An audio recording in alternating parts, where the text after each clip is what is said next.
ಈ ವಿಮಾನ ದುರಂತವನ್ನ ಬಹಳ ಗಂಭೀರವಾಗಿ ಪರಿಗಣಿಸಿದೆ. ಕೇವಲ ಭಾರತದ ಇನ್ವೆಸ್ಟಿಗೇಟಿವ್ ಏಜೆನ್ಸಿಗಳು ಮಾತ್ರ ತನಿಖೆಯನ್ನು ಮಾಡ್ತಾ ಇಲ್ಲ, ವಿದೇಶದ ತನಿಖಾ ಸಂಸ್ಥೆಗಳು ಕೂಡ ಭಾಗಿಯಾಗ್ತಾ ಇದ್ದಾರೆ. ಎಲ್ರಿಗೂ ಬೇಕಾಗಿರುವಂತಹ ಉತ್ತರ ಬೋಯಿಂಗ್ 787 ಇದನ್ನ one of the safest planes ಅಂತ ಕರೆಯಲಾಗ್ತಾ ಇತ್ತು. ಸೇಫ್ ಲ್ಯಾಂಡಿಂಗ್ಗೆ ಇದು ಖ್ಯಾತರಾಗಿತ್ತು. 2009ರಿಂದ ಈ ಬೋಯಿಂಗ್ ಕಂಪನಿ ಯಾವಾಗ ಇದನ್ನ ಮ್ಯಾನುಫ್ಯಾಕ್ಚರ್ ಮಾಡಿ ಎಲ್ಲರಿಗೂ ಸೇಲ್ ಮಾಡೋದಕ್ಕೆ ಶುರುವಾಯಿತು, ಆವಾಗಲಿಂದ ಇವ್ರಿಗೊಂದು ಖ್ಯಾತಿ ಇತ್ತು. ಒಂದೇ ಒಂದು ಸಿಂಗಲ್ ಕ್ರ್ಯಾಶ್ ಹಿಸ್ಟ್ರಿ ಇವ್ರಿಗೆ ಇರಲಿಲ್ಲ ಅಂತ.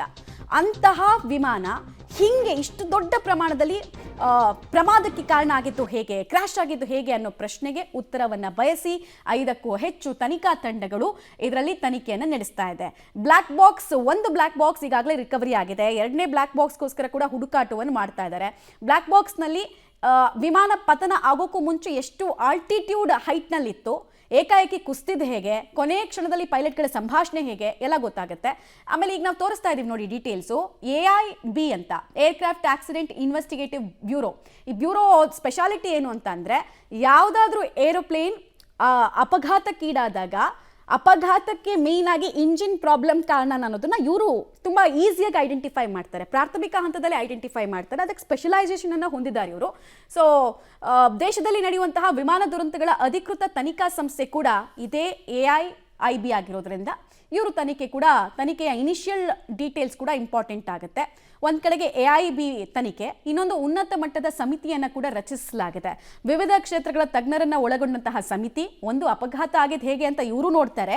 ಎರಡನೇದಾಗಿ ತುಂಬ ಇಂಪಾರ್ಟೆಂಟ್ ಆಗಿ ಅಹಮದಾಬಾದ್ನ ವಿಮಾನ ನಿಲ್ದಾಣ ಇದೆಯಲ್ಲ ಅದನ್ನು ಶಿಫ್ಟ್ ಮಾಡಬೇಕು ಅನ್ನುವಂತಹ ಒಂದು ಕೂಗು ಕೇಳಿ ಬರ್ತಾ ಇದೆ. ಯಾಕಂದ್ರೆ ಜನಸಾಂದ್ರತೆ ಹೆಚ್ಚಿರೋ ಪ್ರದೇಶದಲ್ಲಿ ವಿಮಾನ ನಿಲ್ದಾಣ ಯಾವತ್ತಿಗೂ ಅಪಾಯನೇ. ಅಹಮದಾಬಾದ್ ಮಾತ್ರ ಅಲ್ಲ, ಗುವಾಹಟಿ, ಪಾಟ್ನಾ ಇಲ್ಲೆಲ್ಲ ಇದೇ ಪ್ರಾಬ್ಲಮ್ಮು.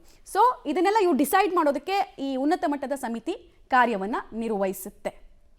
ಉನ್ನತ ಮಟ್ಟದ ತನಿಖಾ ಸಂಸ್ಥೆ ಆದಮೇಲೆ ಮೂರನೇದಾಗಿ ಅಮೆರಿಕ ಮತ್ತು ಬ್ರಿಟನ್ ತಂಡಗಳು ಕೂಡ ಭಾಗಿಯಾಗ್ತಾರೆ ಅನ್ನೋದು ತಿಳಿದು ಬರ್ತದೆ. ಯಾಕೆಂದರೆ ಅವ್ರ ಪ್ರಜೆಗಳನ್ನು ಕೂಡ ಅವ್ರು ಕಳ್ಕೊಂಡಿದ್ದಾರೆ. ಆಮೇಲೆ ಅಮೆರಿಕದ್ದೇ ಮ್ಯಾನುಫ್ಯಾಕ್ಚರಿಂಗ್ ಏರ್ಲೈನ್ ಕಂಪ್ನಿ ಆಗಿರೋದ್ರಿಂದ ಅವ್ರಿಗೂ ತಿಳ್ಕೊಳ್ಬೇಕು.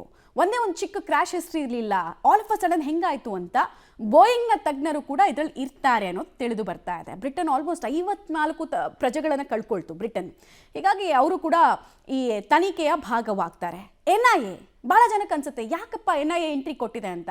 ಯಾಕಂದರೆ ಟಾಟಾ ಟೇಕ್ ಓವರ್ ಮಾಡಿದ್ಮೇಲೆ ಏರ್ ಇಂಡಿಯಾನ ತುಂಬ ಚೆನ್ನಾಗಿ ಪರ್ಫಾರ್ಮ್ ಮಾಡ್ತಾ ಇತ್ತು ಏರ್ ಇಂಡಿಯಾ. ಆದರೆ ಪದೇ ಪದೇ ಭಯೋತ್ಪಾದಕರಿಂದ ಥ್ರೆಟ್ ಇತ್ತು. ಆ ಥರದ ಆಯಾಮದಲ್ಲೂ ಕೂಡ ತನಿಖೆಯನ್ನು ಮಾಡ್ತಾರೆ.